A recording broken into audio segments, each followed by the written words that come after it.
Bahwa minat termasuk juga kemampuan menulis itu kita dapatkan dulu dari kampus, jujur. Dari kampus, dari dunia pendidikan. Itu bagian supaya mereka tidak hidup, maksud saya, ini kan Gampang kena mental tadi. gampang gitu. Karena kalau dulu terbalik kan, Ya, sedikit yang tidak punya fighting spirit, ya, lebih banyak orang banyak yang punya yang fighting spirit.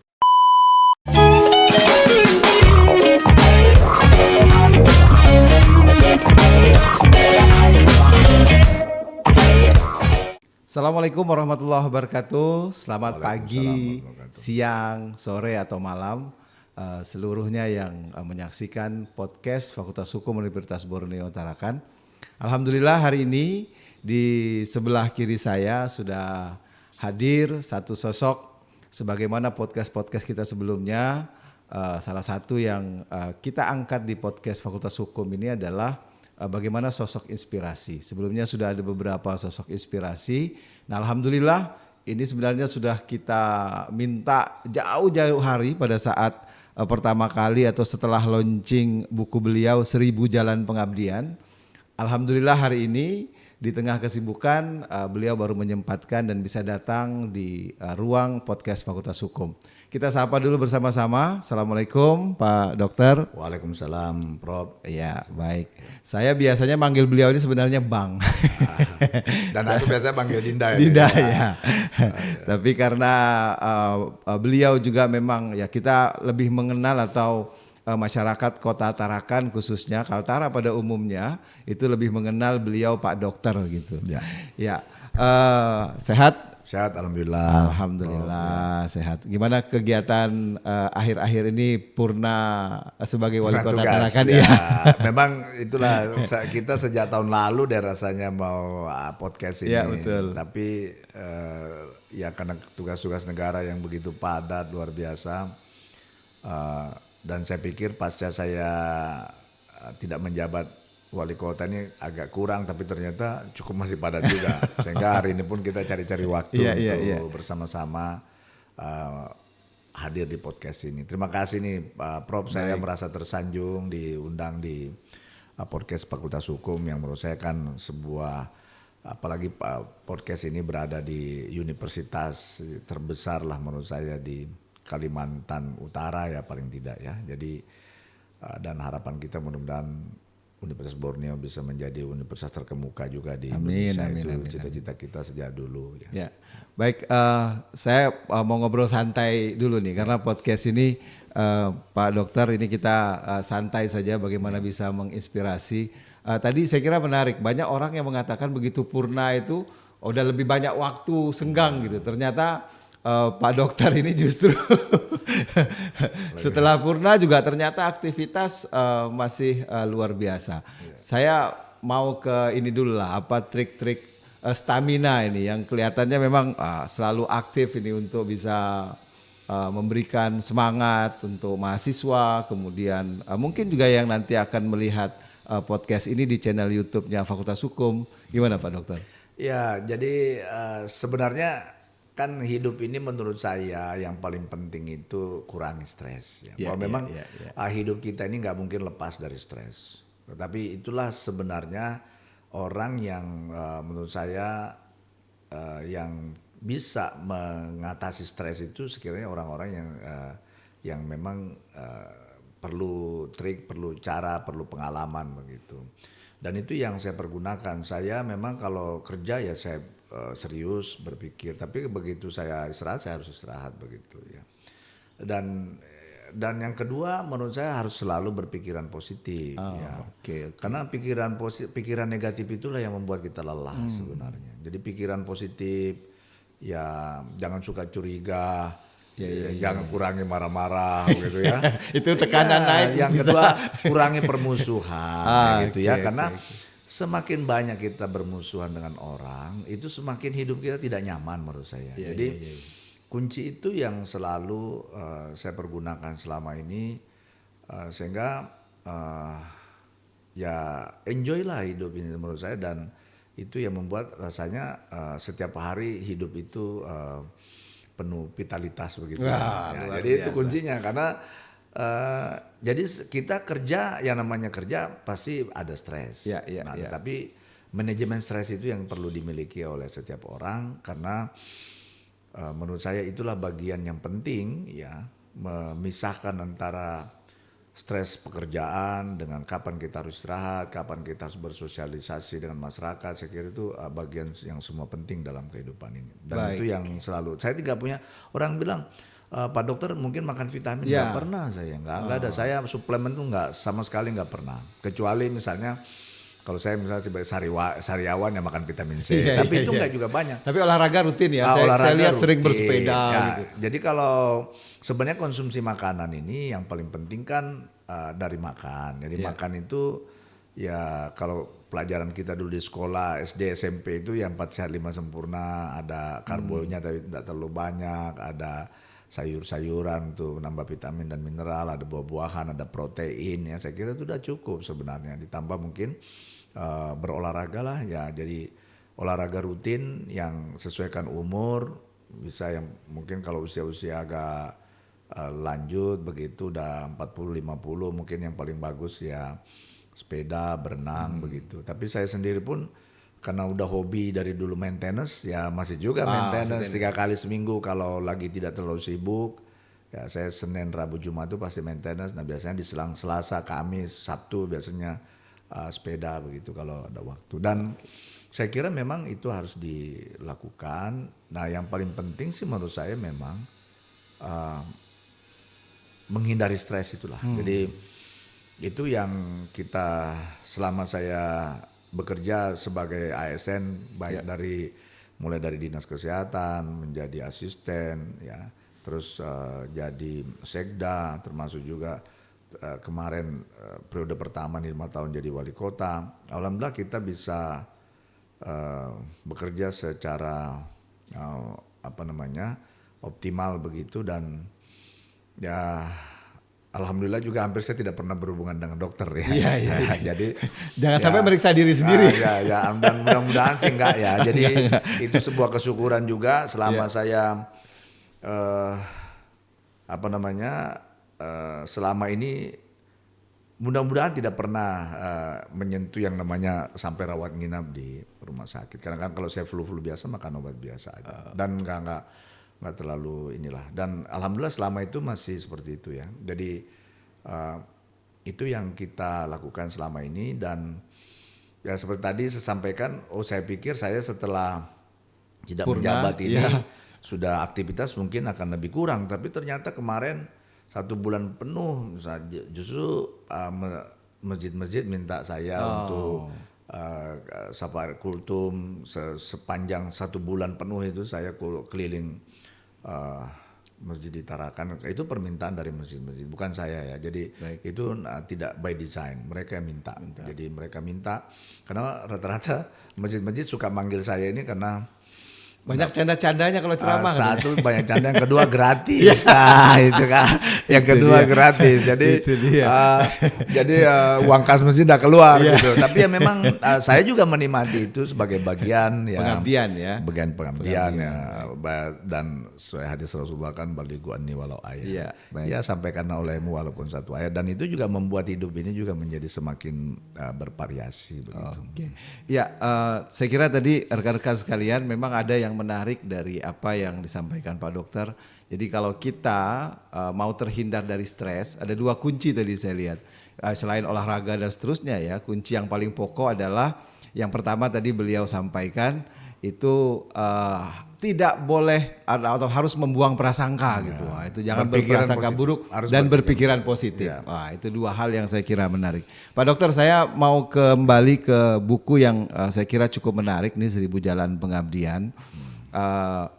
Pertanyaan yang banyak mungkin di masyarakat yang muncul belakangan ini, wah Pak Dokter kan sudah purna tugas nih gitu. Nah, ternyata jalan pengabdian itu kalau dilihat dari buku ini Pak Dokter juga sudah menulis banyak hal yang sudah dilakukan. Ternyata tadi juga pasca purna tugas ya masih sering mengisi kultum-kultum dan seterusnya. Nah Pak Dokter, kan kita tahu nih sekarang generasi muda ini ada problem sebenarnya pasca Covid gitu ya. Generasi muda kita ini misalnya kemampuan atau keinginan lah sebenarnya, keinginan untuk membaca atau reading skill itu rasa-rasanya berat sekali gitu. Apalagi menulis ya, saya nggak kebayang misalnya beliau menerbitkan buku ini pada saat masih menjabat sebagai wali kota, artinya di tengah kesibukan masih bisa menulis. Nah kira-kira apa yang menjadi motivasi nih, semangat untuk generasi-generasi muda ini, generasi Z, milenial, yang memang ya sekarang ini kami di perguruan tinggi ini memang merasakan minat untuk membaca itu jauh luar biasa menurunnya begitu. Gimana Pak Dokter? Ya, jadi kalau memang kita lihat bahwa minat baca kita tinggi sebenarnya, cuman kemampuan literasinya kita semakin menurun. Ya. Saya ambil contoh misalnya, kita ini kan suka baca WA berjam-jam, ya kan? Tapi kalau kita suruh baca textbook begini, orang pada lari. Nah dulu, mohon maaf, kami di kedokteran itu, kami memang diajari untuk selalu baca textbook. Jadi textbook itu bahkan bukunya pun bukan buku dalam bahasa Indonesia, kita malah dimarahin dulu. Bahasanya kita dulu ya bahasa Inggris, bahasa Jerman begitu, dan kita harus baca itu karena literatur, textbook, sumber ilmu yang paling utama dari buku. Kalau baca dari media sosial, mohon maaf, itu banyak juga hoaxnya ya. Jadi kalau mencari sumber ilmu yang benar, bacalah dari buku, karena itu yang ditulis itu sudah diverifikasi, sudah diedit, sehingga orang berani menerbitkan, artinya itu ada pertanggungjawaban ilmiahnya. Nah, kita memang melihat zaman sekarang ini, ya tadi persoalan memang, ya saya sampaikan tadi, minat bacanya tinggi, tapi membaca hal-hal yang ringan-ringan, yang gosip-gosip, begitu ya. Tapi kemampuan literasinya semakin menurun, karena saya juga tidak tahu, mudah-mudahan di kampus-kampus ini masih mengajarkan tadi kembali ke sumber ilmu yang benar itu, textbook menurut saya. Jadi, nah textbook ini apakah masih dipakai dengan era digital seperti saat ini? Karena kan kita lebih banyak, saya jujur aja kadang-kadang juga saya misalnya cari bahan-bahan itu dari Google apa dan sebagainya. Tapi itulah yang perlu nanti diverifikasi dengan sumber ilmu atau sumber ilmu yang sebenarnya itu melalui textbook ya. Dan lagi-lagi bahwa minat termasuk juga kemampuan menulis itu kita dapatkan dulu dari kampus, jujur, dari kampus, dari dunia pendidikan. Saya waktu masih SMP sudah suka menulis memang. Ada lomba-lomba karya tulis saya ikut begitu. Bahkan guru saya salah satunya Pak Saprudin Pernyata itu yang juga dosen UNMU dan sempat jadi Kepala Dinas Pendidikan Provinsi, itu guru saya waktu SMP, itu wartawan dulu. Saya suka tidur di redaksinya. Jadi saya cerita di buku 1000 Jalan Pengabdian itu. Jadi kalau lomba-lomba karya tulis, karena saya nggak punya mesin ketik, tidurlah saya di koran sampai itu, pinjam mesin ketik beliau untuk mengetik. Karena masih zaman mesin ketik. Oh mesin ketik, belum ada komputer. Nah makanya waktu satu ketika saya sudah jadi dokter dan beliau waktu itu sempat ada ketarakan begitu. Katanya, kau ketua di mana sekarang? Saya bilang di dinas kesehatan. Oh saya kira kau jadi wartawan dulu. Karena dulu kau suka sekali menulis. Saya itu jadi bahwa stimulasi untuk menulis itu saya kira juga diajarkan itu dari dunia pendidikan ya, dari sekolah, dari kampus ya. Nah saya juga waktu mahasiswa suka juga menulis di koran-koran kampus ya, suka bikin cerita, bikin opini di koran-koran kampus. Dan saya kira orang yang mau menulis itu perlu memang biasanya pertama punya keberanian untuk mengungkapkan idenya, yang kedua ya memang harus punya punya minat begitu ya, karena menulis kan kadang-kadang butuh juga pemahaman, pendalaman. Dan saya kira ini yang harus dikembalikan di kampus-kampus ini, termasuk mewajibkan mahasiswa itu membaca textbook. Karena coba suruh sekarang, suruh baca textbook, saya misalnya dihukum, suruh baca textbook, itu saya yakin dan percaya itu banyak yang lari nggak mau baca itu textbook. Karena orang udah maunya ya yang ringkas, yang nyaman begitu, yang sudah diringkas-ringkas. Tapi biasanya tuh di dalam keilmuan kan ada namanya filsafat ilmunya itu nggak kita dapat dari mana asbabun nuzulnya barang ini begitu. Dan itu hanya bisa didapatkan dari textbook itu, nggak bisa dari mohon maaf dari tulisan-tulisan singkat, apalagi yang dari media-media sosial yang sudah banyak dipangkas-pangkas begitu ya. Dan saya alhamdulillah di setiap di dinas kesehatan pun sebelum saya berakhir dulu saya ada buku juga yang kita tulis ya di dalam, sebenarnya bunyinya itu mengenal lebih jauh dengan Pak Dokter, termasuk ide-ide. Jadi karena kita berharap bahwa apa yang kita lakukan itu, yang kita bukukan itu bisa dibaca oleh generasi berikutnya. Mungkin ada yang bermanfaat, ya. Paling tidak ada catatan bahwa ada sesuatu yang pernah dibuat di situ, dan mungkin kalau dibaca oleh generasi berikutnya itu mungkin bisa dikembangkan lebih baik, ya, atau mungkin diteruskan begitu. Karena kalau kita tidak menulis, mencatatnya dalam sebuah buku, itu ide itu akan hilang, ide-ide itu akan hilang. Dan itu yang kita lakukan sejak saya dulu masih di Dinkes pun juga ada buku yang kita terbitkan waktu itu, dan sempat juga kita bahas lah waktu itu di dalam sebuah bedah buku ya waktu itu.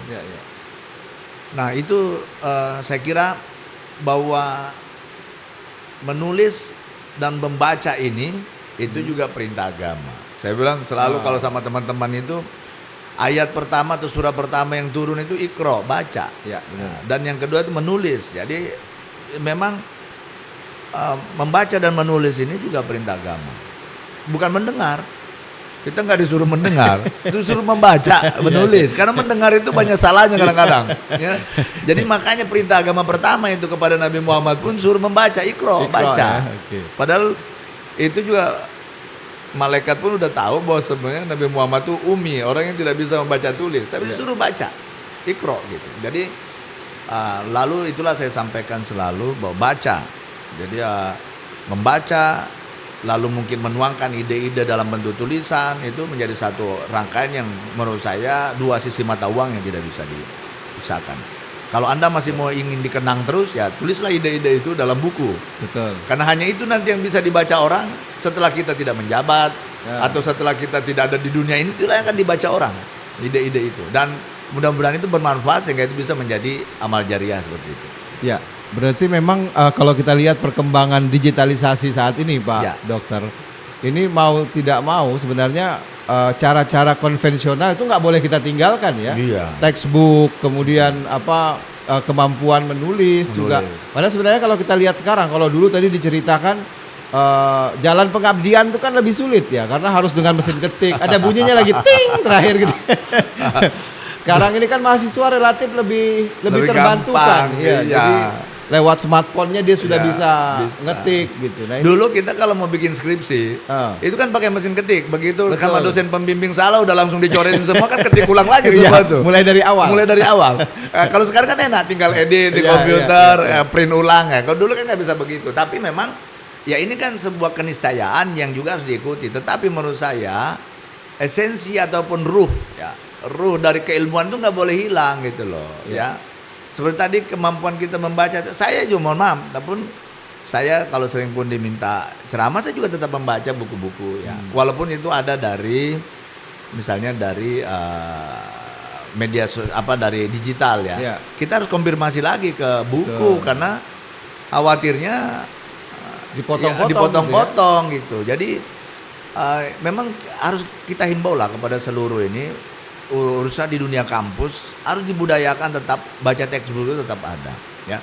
Walaupun sekarang memang era digital, era 4.0, bahkan sekarang 5.0 ya, bahkan sekarang sudah era metaverse juga, tetapi menurut saya bahwa textbook yang begitu dulu memang menjadi wajib hukumnya. Jadi misalnya di setiap ilmu, di setiap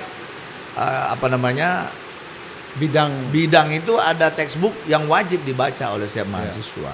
Karena itu referensi utama. Nah, selebihnya itu adalah tambahan. Sehingga nanti kalau ada yang bertentangan yang didapat dari luar itu yang bisa dikonfirmasi ulang kepada textbook yang ada seperti itu.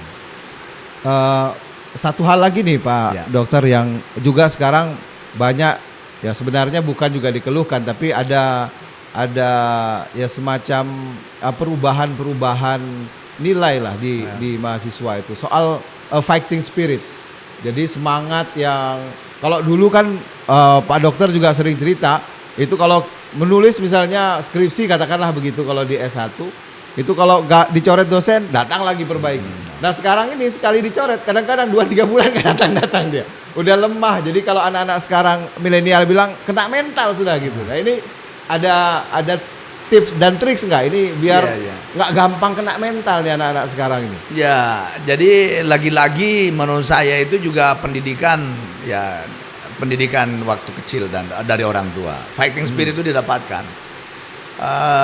Saya jujur sampai sekarang pun anak-anak saya tidak berikan fasilitas. Jadi misalnya selesai dokter dia bekerja di rumah sakit Karsa, dia bekerja sebagai karyawan. Kalau kau ndak jaga, ndak bekerja, ndak dapat duit. Nah itu. Wah, kejam juga ini. Iya. Dan itu kita didik sejak kecil. Dulu saya misalnya mendidik anak-anak puasa misalnya. Kalau dia puasa kita kasih duit jajan lah gitu ya, sebagai sebuah reward buat dia. Kalau kau tidak puasa, kita ada punishment-nya. Kau duduk di situ nggak boleh gabung sama orang buka puasa, kan begitu. Dan itu tertanam di benak mereka sampai saat ini. Masih dia ingat tuh. Kalau saya nggak puasa, saya disuruh duduk di tangga, gitu kan. Kalau saya puasa dikasih duit 10.000 waktu itu. Jadi kalau dia 30 hari puasa itu atau 29 hari ya dikasih 10.000 kali sekian, gitu. Itu sebenarnya sampai sekarang pun juga begitu. Waktu kuliah kita biayai. Begitu selesai kuliah kau cari uang. Nah, kau mau kerja ya kerja di Karsa silakan, tapi kau kerja di situ kerja sebagai karyawan, kita gaji gitu ya, profesional begitu. Itu bagian supaya mereka tidak hidup, maksud saya ini kan gampang kena mental tadi gitu. Karena hidup ini memang tantangannya semakin kedesahannya kan semakin berat ini sebenarnya. Oleh karena itu menurut penelitian, jadi sebuah penelitian terbaru itu melihat bahwa hampir 40% 40% generasi muda kita itu mengalami gangguan mental. Ya. Dan kalau dulu kalau ada orang bermasalah, anak-anak bermasalah, dia datang ke guru BP. Jadi masalahnya anak-anak dulu, mohon maaf, generasi kita dulu itu kelahi misalnya di sekolah atau kelahi di kampus. Sekarang kan anak-anak tuh lebih banyak, bahkan yang lebih berbahaya sekarang mereka lebih banyak di kamar. Ya. Lebih banyak di kamar, kita tidak tahu apa yang dia bikin di dalam kamar begitu kan. Dengan era gadget yang ada, internet itu dia di dalam kamar kita nggak tahu apa yang dia padahal bikin. Dia mengakses seluruh dunia. Dan ternyata memang bahwa anak-anak kita sekarang ini, generasi muda sekarang ini, menurut penelitian survei hampir 40% mengalami gangguan mental. Seperti tadi salah satu bahwa semangat fighting spirit tadi itu ataupun kemampuan untuk struggle menghadapi tantangan itu kadang-kadang agak kurang ini, karena seperti tadi persoalan tadi mungkin karena semuanya kan sekarang dibuat gampang. Nah, untuk mengatasi ini menurut saya memang satu-satunya benteng pertahanan yang paling utama ya di rumah menurut saya itu. Di rumah itu Prof. Jadi mulai dari pendidikan kecil, anak-anak memang tidak boleh diberikan fasilitas yang terlalu berlebihan. Ya. Tetap mereka harus diajar untuk hidup struggle begitu. Jadi hidup berjuang, karena ya mohon maaf, kita ini generasi orang tua ini, saya udah banyak melihat ya, orang-orang kaya misalnya. Begitu dia meninggal, dia punya usaha atau perusahaan, karena anak-anaknya tidak dibekali dengan tadi untuk bagaimana meneruskan hidup, habis. Benar. Jadi yang semua itu malah tidak berkembang, usaha yang ada justru habis. Tapi ada juga memang beberapa misalnya konglomerasi ya dari turun temurun itu berhasil. Nah, itu perlu kita pelajari bagaimana cara mereka mendidik generasi-generasi penerusnya itu.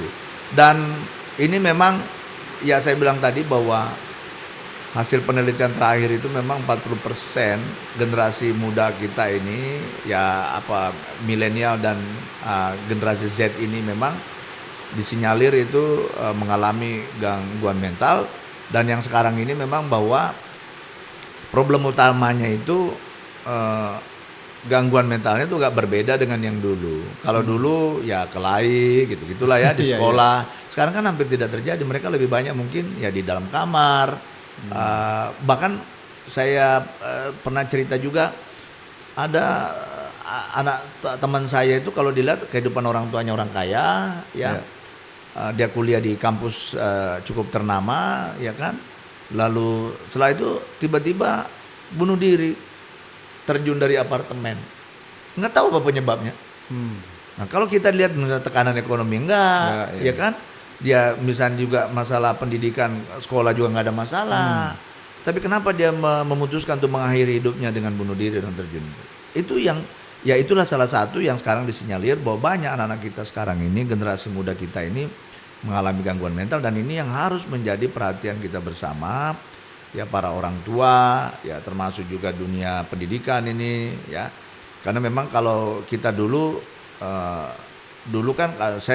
kan BP misalnya itu kan lebih banyak bersifat pasif, ya kalau ada masalah baru dipanggil. Nah sekarang mungkin itu akan lebih proaktif karena memang tapi memang ada problem Pak Dokter. Kalau di kami kan di perguruan tinggi itu ada yang namanya dosen pembimbing akademik, dosen PA.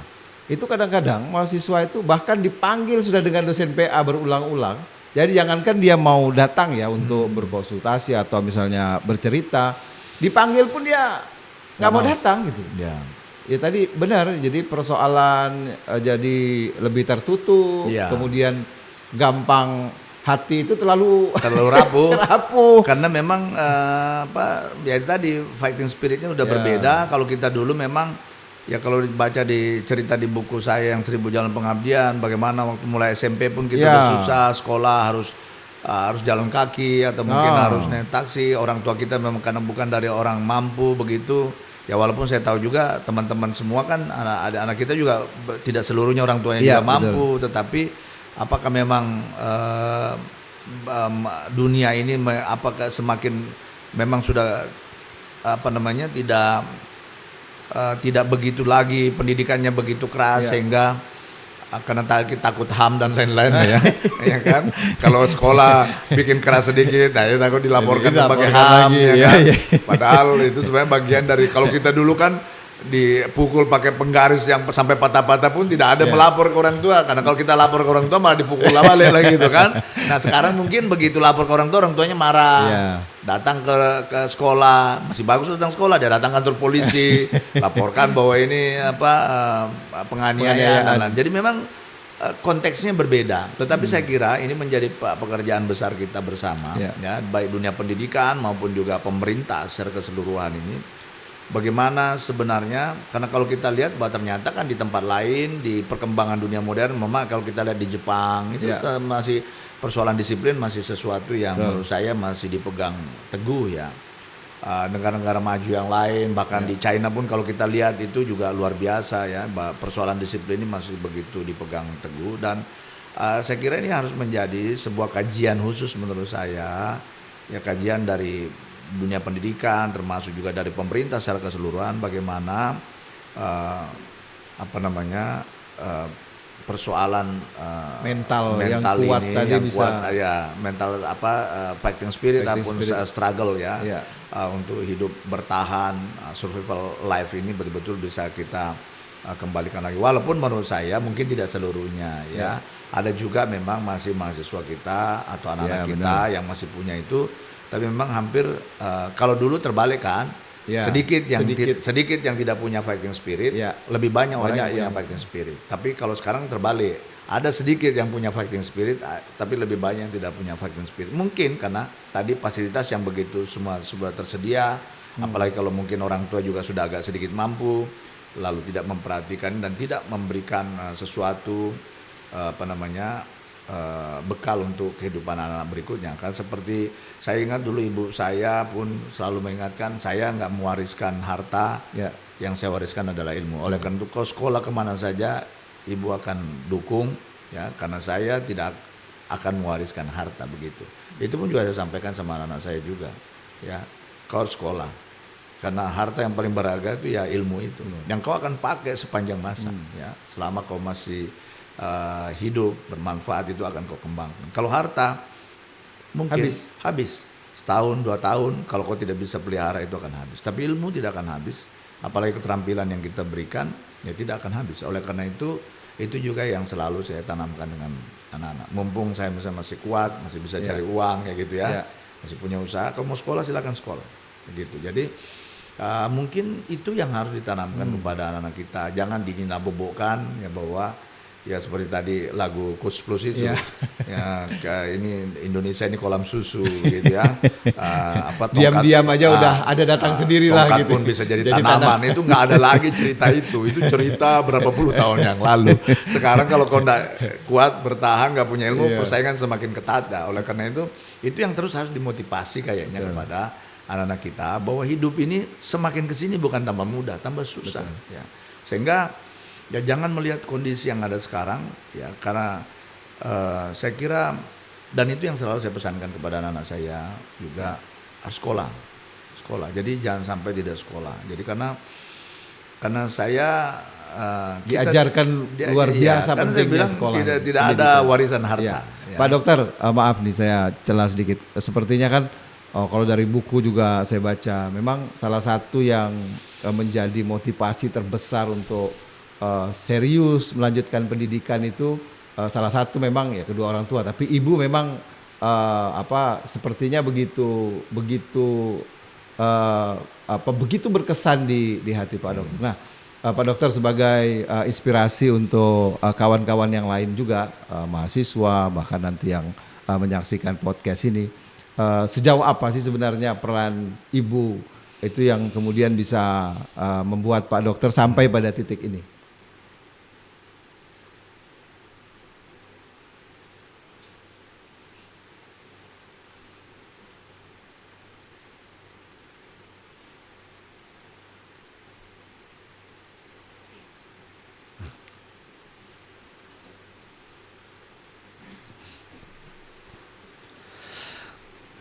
Jadi sorry, saya kalau sudah nggak apa-apa. Bicara tentang ibu saya juga jadi terharu.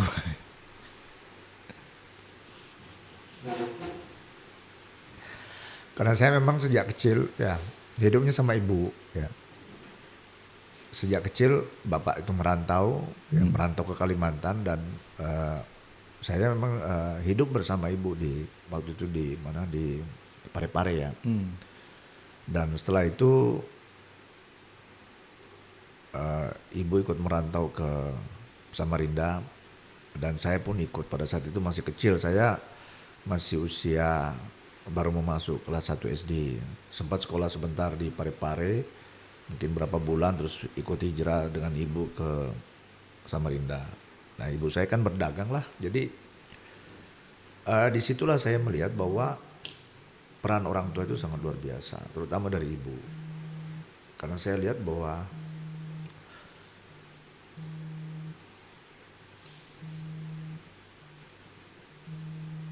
kehidupan ekonomi kami kan sebenarnya nggak terlalu bagus ya.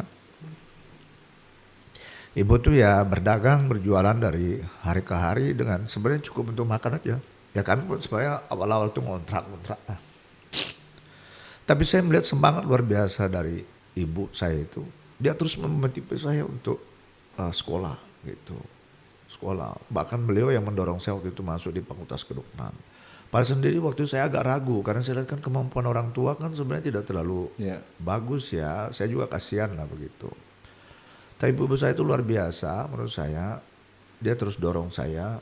Ya yang penting dia bilang, kamu jangan berpoya-poya lah ya. Penting kalau untuk sekolah mungkin nanti ibu yang mama yang usahakan. Dan alhamdulillah memang sampai saya selesai Fakultas Kedokteran itu, menurut saya hampir semuanya itu peran ibu saya yang luar biasa ya. Dan itulah yang dan pesan yang selalu dia bilang, kamu sekolah aja kemana aja jangan berhenti ya. Padahal ibu saya itu nggak punya pendidikan sebenarnya. Jadi kalau dilihat ijazah saya pun udah lulus SD ibu saya itu. Tapi beliau sudah menyadari bahwa ternyata ya sekolah itulah yang bisa merubah nasib seseorang gitu. Kan memang juga di dalam agama kan, dalam Al-Quran pun sebut kalau kamu ingin orang yang berilmu ya akan diangkat derajatnya oleh Allah Subhanahu Wa Taala. Jadi begitu. Dan itulah inspirasi. Ya saya bilang kenapa tidak banyak ayah saya cerita, karena memang saya sejak kecil memang merantau. Ya merantau dan tidak terlalu sering ketemu begitu, sehingga memang ibu saya lah yang terus mendampingi selama ini. Nah itu yang sehingga saya selalu Kalau disebut lagi nama ibu itu ya apa namanya? Ya, memori yang muncul kembali. Iya, memori kecil perjuangan. Jatuh bangun. Iya, jatuh bangun. Sebagaimana beliau memotivasi saya untuk sampai selesai begitu. Jadi dan itu yang saya warisan-warisan itu yang saya juga wariskan kepada anak-anak begitu. Jadi pendidikan. Ya alhamdulillah sih, mudah-mudahan anak-anak semua kan sudah hampir selesai semua ya. Jadi kebetulan 4 anak saya ini semuanya ikut bapaknya lah. 1 sudah selesai kedokteran, yang kedua juga sudah selesai, yang kedokteran dari Cina itu. Nah yang ketiga ini sudah selesai juga, yang kedokteran gigi sudah selesai koasnya, saya tinggal menunggu KMPPD-nya ya. Dan yang keempat ini sudah semester 4 mau masuk semester 5 di kedokteran juga di Unhas. Jadi ya alhamdulillah memang saya selalu motivasi anak-anak untuk sekolah, untuk belajar. Ini yang saya kira penting Pak Dokter, menjadi motivasi kita semua rekan-rekan sekalian. Karena sekarang banyak juga kan yang mengatakan nggak usahlah sekolah tinggi-tinggi, bahkan itu menjadi salah satu sekarang jadi momok sebenarnya di seluruh strata pendidikan yang ada di Indonesia. Udahlah nggak usah sekolah tinggi-tinggi, nanti toh juga ya kembali lagi misalnya gitu.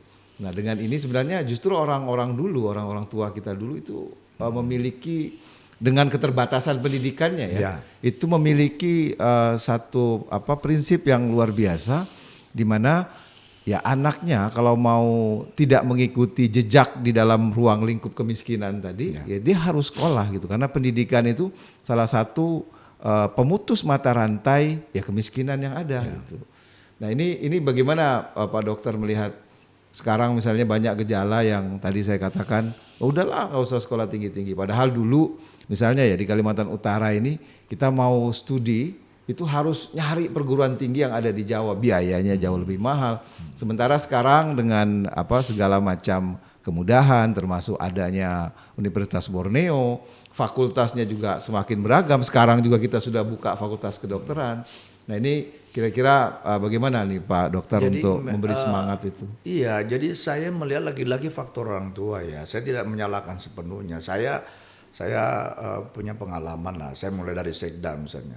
Ya, mulai dari Sekda itu kalau dulu misalnya PPDB ini, penerimaan siswa baru, ya kan zonasi itu. Ya.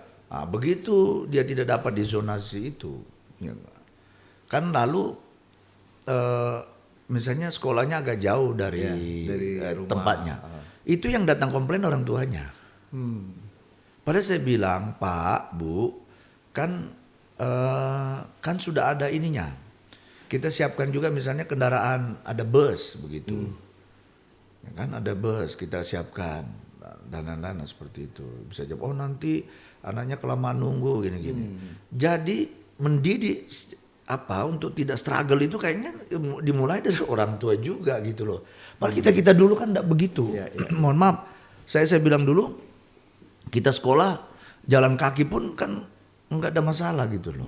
Dan orang tua kita kan dulu enggak pernah komplain misalnya kepada ini. Saya dulu waktu saya Sekda lah, saya sering dapat keluhan seperti itu. Pak, ini kan jauh dari rumah gini.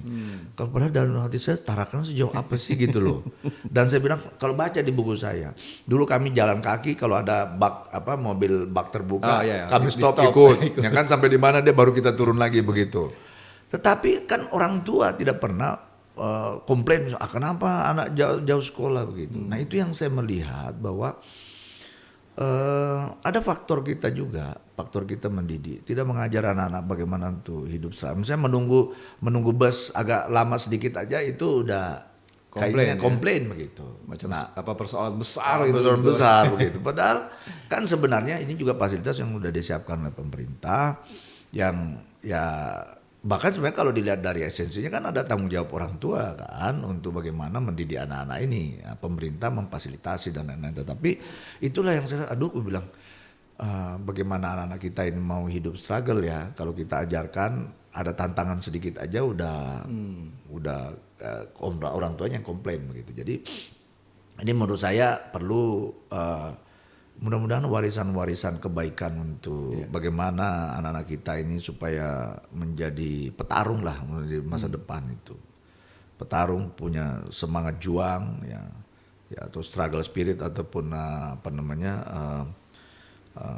itu epic spirit ya, semangat perjuangan ini mudah-mudahan saya kira itu bisa kita tanamkan bahwa hidup ini tidak gampang, hidup ini susah ya. Hidup ini persaingannya begitu ketat sehingga kita harus mempersiapkan segalanya. Itu anak-anak harus dibekali seperti itu, mentalnya, keilmuannya ya.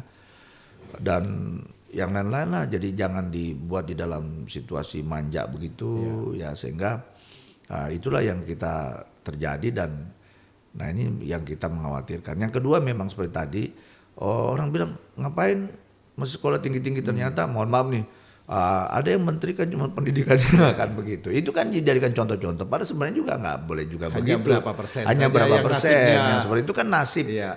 Ada lagi misalnya seperti yang dia cerita, ngapain sekolah tinggi-tinggi sekarang ternyata penghasilannya apa itu? YouTuber itu lebih tinggi daripada orang yang sekolah. Tapi kan itu berapa persen juga kan gitu. Atau jadi artis gitu kan. Itu kan orang-orang yang mungkin punya nasib ya kan. Tapi secara umum bahwa apapun itu yang paling general itu persiapan yang paling general adalah keilmuan kita gitu. Sehingga kita ya kalau nasib kita ada yang lebih baik dari itu ya alhamdulillah, tetapi kan minimal ada nasib standar. Saya bilang sama Nana itu, kalau kau jadi dokter, yang pertama belum ada rasanya dokter itu yang melarat. Tapi memang tidak ada juga yang kaya banget begitu. Kalau kau mau kaya banget jadi pengusaha gitu ya. Tapi minimal ya itu yang pertama. Tidak ada, kalau sudah itu belum ada lah dokter yang betul-betul hidup melarat begitu. Yang kedua ada nilai ibadah juga di situ. Ya kalau kita menolong orang dengan lilas, jadi samping ada penghasilan juga ada nilai ibadahnya menolong orang begitu. Sehingga itu yang saya tanamkan bahwa nanti ada dilihat ini berhasil itu berhasil, itu kan 1, 2 mungkin ya. Memang ada namanya mujizat juga. Ada orang tidak sekolah bisa juga sukses, tapi itu kan satu keberuntungan. Jadi faktor laki, tapi bukan karena yang umum itu yang seperti Prof tadi sampaikan bahwa kalau mau merubah nasib ya memang harus dibekali dengan ilmu, karena agama pun Al-Quran pun menjanjikan seperti itu. Kalau kau mau diangkat derajatmu, mau meningkat ilmu ya harus berilmu seperti itu. Jadi saya kira seperti itu. Baik, nggak terasa ini Pak Dokter, kita ngobrol dengan beliau ini selalu asik dan banyak sekali inspirasi yang bisa kita gali sebenarnya. Tapi lagi-lagi memang waktu begitu terbatas. Tapi satu hal saya kira sebelum kita tutup ini Pak Dokter, mungkin ada closing statement yang bisa disampaikan menjadi motivasi, menjadi dorongan kuat, tidak hanya untuk mahasiswa sebenarnya, tapi bisa juga untuk orang tua tadi, bisa juga untuk masyarakat yang juga memang terlibat di dalam proses perkembangan satu daerah termasuk ya satu negara sebenarnya. Silakan Pak Dokter. Jadi saya selalu menyampaikan bahwa tidak ada negara maju di dunia ini karena mengandalkan sumber daya alam, itu satu. Sumber daya alam akan habis dan semua negara maju kalau kita lihat itu semua mengandalkannya pada sumber daya manusia. Nah, oleh karena itu kepada adik-adik mahasiswa ya, termasuk kita juga para orang tua ini dan juga pemerintah tentunya, ini kita harus menyadari bahwa sekolah ya menuntut ilmu itu menjadi sesuatu yang sangat penting menurut saya. Jadi apapun saya kira misalnya mau memperbaiki apapun termasuk merubah demokrasi dan lain-lain itu, termasuk yang lain-lain, kemajuan negara ini itu sangat ditentukan oleh kemajuan ilmu pengetahuan dan teknologi di suatu negara. Nah, yang kedua bahwa tantangan ke depan ini kan semakin berat sebenarnya, bukan semakin ringan. Oleh karena itu ya untuk menghadapi semua itu tidak ada jalan lain dan tidak bisa ditawar menawar, ya harus membekalilah diri masing-masing dengan ilmu dan keterampilan itu. Silakan keterampilan ilmu apa saja, dan saya kira itu yang harus terus kita gaungkan kepada anak-anak kita, generasi muda ini, supaya terus menuntut ilmu dan juga harus punya fighting spirit tadi, harus punya semangat juang Karena memang hidup ini tidak mudah. Tapi saya membuktikan bahwa kalau kita punya semangat ya kadang-kadang ada orang misalnya kalau tidak mampu dia merasa udah takut pergi kuliah, takut sekolah. Padahal sebenarnya banyak jalan menuju Roma kalau kita mau. Selama masih ada keinginan maka di situ pasti ada jalan ya. Saya pun juga dulu berpikir seperti itu. Saya karena dari keluarga yang tidak mampu, rasanya tidak mungkin jadi dokter. Tapi orang tua saya terus memotivasi dan saya juga terus bekerja keras untuk mencapai itu dan alhamdulillah juga bisa menyelesaikan pendidikan saya di kedokteran. Oleh karena itu, hambatan ekonomi mestinya tidak boleh menjadi penghambat kita untuk maju. Karena anakku sekalian, para mahasiswa ya yang memang saat ini mungkin berasal dari keluarga yang kurang beruntung, itu jangan patah semangat karena memang seperti tadi disampaikan oleh Prof bahwa satu-satunya untuk memutus mata rantai kemiskinan ini ya ada ataupun mata rantai kebodohan itu adalah dengan menuntut ilmu. Menuntut ilmu itu dari sekolah.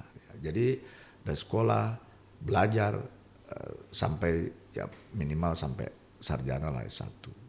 Apalagi sekarang ini hampir semua lapangan pekerjaan hampir semua mempersyaratkan minimal ada syarat administrasi S1 itu. Mungkin hanya beberapa mungkin yang D3, lebih banyak itu udah S1. Nah yang keempat mungkin juga buat pemerintah, juga kita ini sebagai pemerintah dan saya juga dulu kan itu menjadi satu, waktu saya menjabat di 2019-2024 itu pendidikan itu menjadi satu skala priority. Jadi 8 sasaran pendidikan itu menjadi perhatian kita, mulai dari aspek inputnya, aspek prosesnya sampai aspek outputnya. Ya termasuk tadi prasarana, sarana, ya, termasuk tenaga pengajarnya, pendidikannya, ya, bahkan termasuk juga perguruan tinggi pun yang sebenarnya bukan kewenangan kota pun juga kita ikut cawe-cawe begitu ya, cawe-cawe karena melihat bahwa ya ini tidak lagi harus dibatasi dengan kewenangan-kewenangan tadi karena memang ada kepentingan bersama kita bagaimana untuk majukan dunia pendidikan. Jadi saya kira seperti itu buat anak-anak semua, anak-anakku sekalian ini memang harus punya fighting spirit ya, harus punya semangat, jadi semangat yang lebih kuat.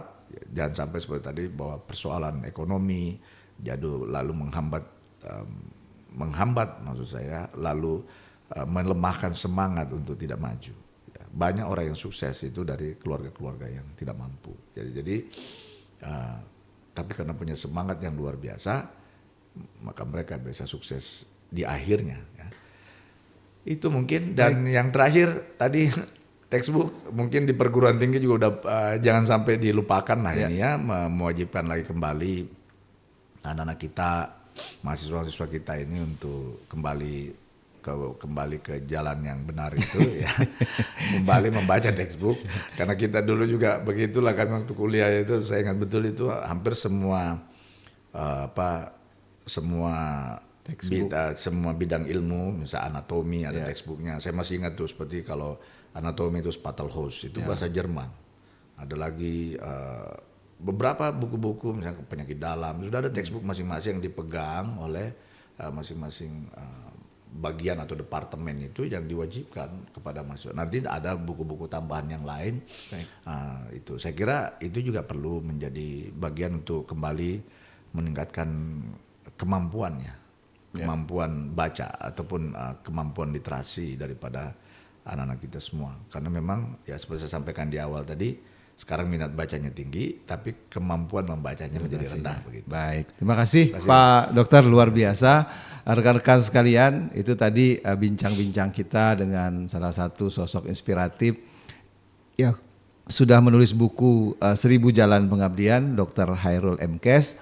Satu hal yang penting saya kira dari apa yang kita bicarakan tadi, beliau selalu mengatakan optimisme, kerja keras, kemudian berprasangka baik, itu adalah jalan-jalan untuk bisa kita meraih kesuksesan. Yang paling pokok adalah satu hal yang menjadi garis besar dari apa yang beliau sampaikan tadi, keterbatasan ekonomi, kemiskinan, itu tidak boleh membuat kita terbatas dalam meraih cita-cita di bidang pendidikan. Bermimpilah setinggi-tingginya, karena bermimpi itu gratis, maka ambil yang paling mahal. Terima kasih untuk yang sudah menyimak podcast ini. Terima kasih Pak Dokter. Ada pesan Bung Karno itu kan? Ya. Saya tulis juga kemarin bahwa sebenarnya kalau udah makan cita-cita itu adalah doa. Ya. Yang kedua kata Bung Karno, bercita-citalah, bermimpilah ya setinggi langit begitu ya. Karena jikapun engkau jatuh, engkau akan jatuh di antara bintang-bintang kan begitu ya. Jadi bermimpi tinggi-tinggi. Baik. Ya. Tapi jangan kebanyakan mimpi juga, nggak ada realisasi ya. Saya juga bisa pesan sama yang lain-lain, termasuk anak saya. Silakan bermimpi, tapi jangan tidur. Ya. Ya kayak gitu.